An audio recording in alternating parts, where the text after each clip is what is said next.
Hi guys, my name is Tyler Burton, and for my ECI201 project, I was assigned bubble.us. This site is one that allows you to brainstorm your ideas into a concept map, and I'm going to show you how to use it. I feel like this is something that kind of relates to if you ever remember writing essays in high school or even essays now, when people will say, well, before you start, maybe you should make an outline of what you're going to do. So basically, this could be used as an outline. It could be used if you have something to accomplish. I feel like the best way to do this is to show you an example. So I'm going to show you an example here just in a few minutes. But before we get started, I'm going to show you how to register for an account if you don't have one. It's pretty simple. So as you can see over here, you have to sign in if you already have an account. If not, then you can click on create an account. And it's a pretty simple process here as well. You have the username, you have the password, then you just have to retype your password. Then it's optional to put your name. Your email is used for if you lose your password, and then you must retype your email, and then you can check the terms of service agreements, which no one reads. So, and then you'll click on create account. Since I already have an account, I'll go ahead and log in here. And if you've already been on here before, then they'll ask you if you want to import one or if you want to start brainstorming, which means to just basically start a brand new one. And that's what we're going to do. So, now that we're here, I'll go ahead and give an example of how to use bubble.us. We're going to use this as an example for getting a high GPA. So this is our middle one.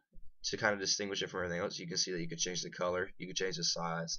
Later you can connect them to the other bubbles, and then you can also just delete it. So we can make sure that we know this is the middle one. We're going to go with getting a high GPA, and we're going to make it bigger. So, and then right here you can see that you can click to add a new bubble, or over here you can make a new child bubble. The child bubble will automatically connect off of it like this, and as if you were to put a new bubble on the big one, then it would just pop up to the side.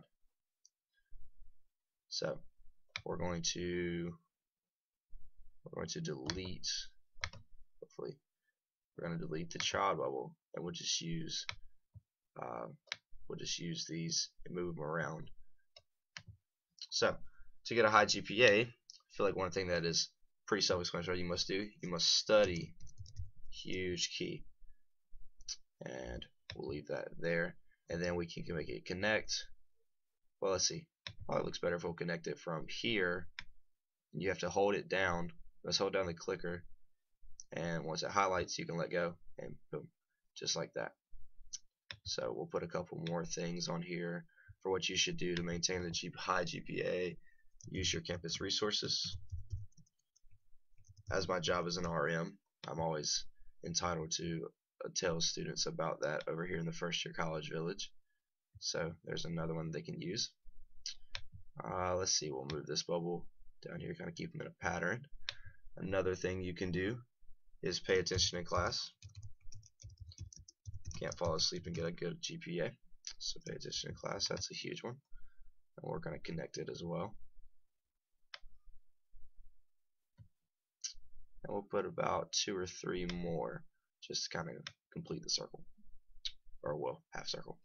So another thing you can do is attend office hours.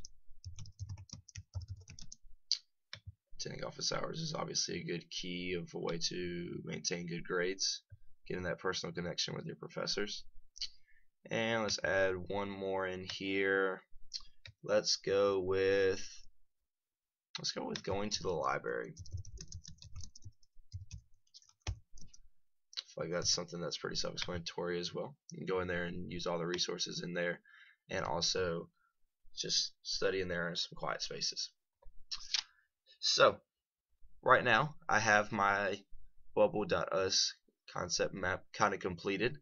So what you can do is, if you wanted to, you could change the color, change the sizes, maybe some of them are more important, so you can make study bigger.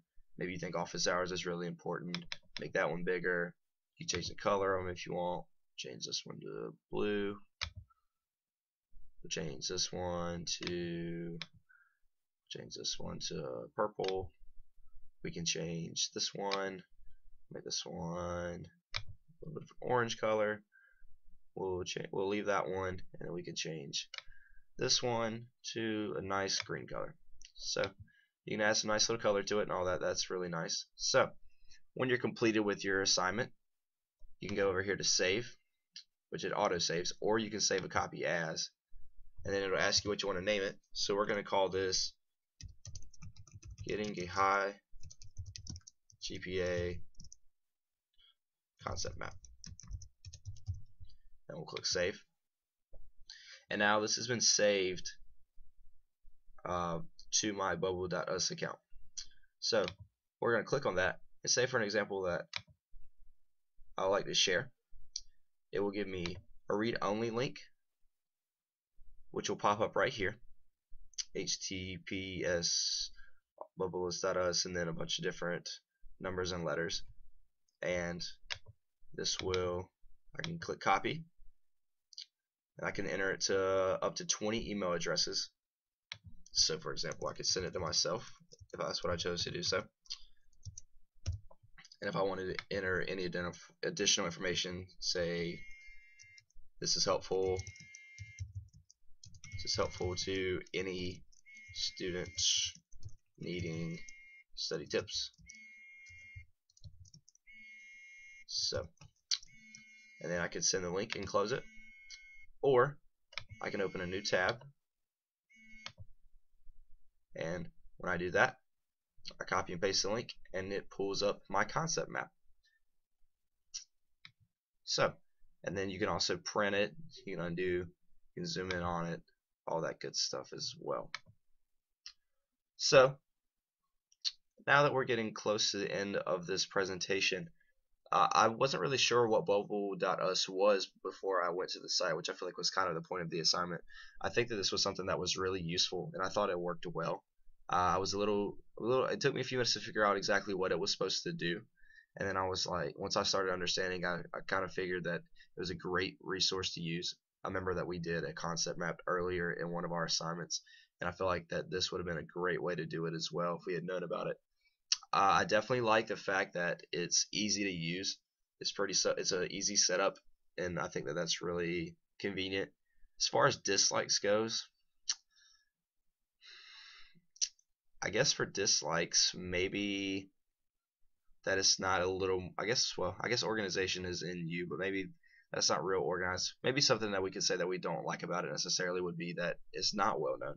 So maybe that's something that I don't really like. I don't like the fact that it's hard to find if you need to use it. It's kind of one of those hidden resources. But overall, I think this is a great resource to use. I really enjoy doing this screencast, and I will definitely be using this again at another time. So thank you for watching my presentation.